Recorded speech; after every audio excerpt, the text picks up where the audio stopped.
Hey everybody, hope you're having a great day. Just want to spend some time just kind of recap what we looked at Sunday and then kind of give us a few things just for the week just to practically think about in our life. One of the things I was thinking about Sunday is we started chapter 5 of 1 Peter, and in chapter 5 we really saw this kind of main idea that pastors are called to be faithful.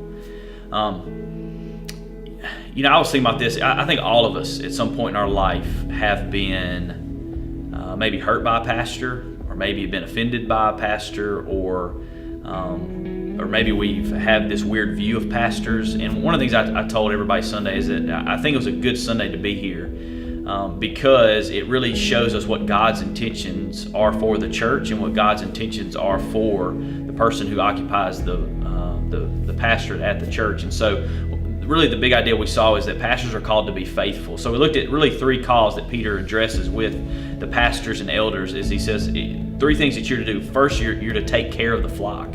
So one of the primary roles of a pastor is that they are called to take care of God's people. Now, one of the things I love that he says, shepherd the flock of God, meaning this: as a church, the church is not my people. The church is God's people. I didn't save them. I didn't do anything to redeem them. That was God's. And so really, as a pastor, pastors are called to shepherd, to steward, and to take care of God's people. Second thing we saw is that we looked at the heart of the pastor, and so the pastor is to make sure his motives are right. And so this is one of the things I think that really convicted me, is that as a pastor, and as a pastor is called to lead the people, is to do it with the right heart. That I don't do it out of selfishness. I don't do it out of monetary gain. I don't do it out because it's my job. The reason why I do this is because it's my calling, because I'm passionately in love with Jesus, because God has called me to love people and to shepherd people. And so that's one of the second things we address is like, this is what the call for the pastor is to constantly check their motives, to make sure their motives are centered on Jesus, exalting Jesus, seeing people transformed by the power of the gospel. Last we saw is that the pastor is to lead out front. And so really the pastor is called to set the example. That's what Peter actually said. He says to set the example for the flock. So that's a huge call. As I thought about that in my own life, is that one of the things that as a pastor I'm called to is to set the example.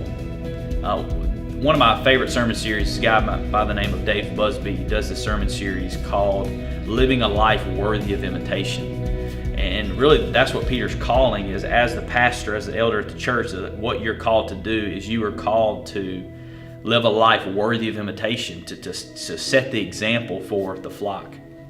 So as we looked at all these things, what are some things for you this week? So one is, I think this is to pray for your pastor. I know it sounds super selfish, so I understand that, and I said that Sunday. I don't want it to be a selfish thing, because I think we all need prayer. But as we look at the call that God has for pastors to lead God's people, is that it's not just a human thing, but also there is spiritual warfare that take place. And one of the things that we, even just in our nation, that we can see is we really need to lift up pastors. So whether you attend here or whether you are watching and you attend somewhere else, I would just encourage you this week just to take some time to just pray for your pastor. Pray for my wife's Kirsten, or whatever pastor it may be. To pray for the family, to lift them up. To pray for our staff. To pray for Shane. Pray for Alan. Pray for Brain. Like lift them up and to pray for them and their families, because frankly, as pastors and leaders of the church, that we need prayer and we need encouragement in that as we hopefully lead God's people faithfully.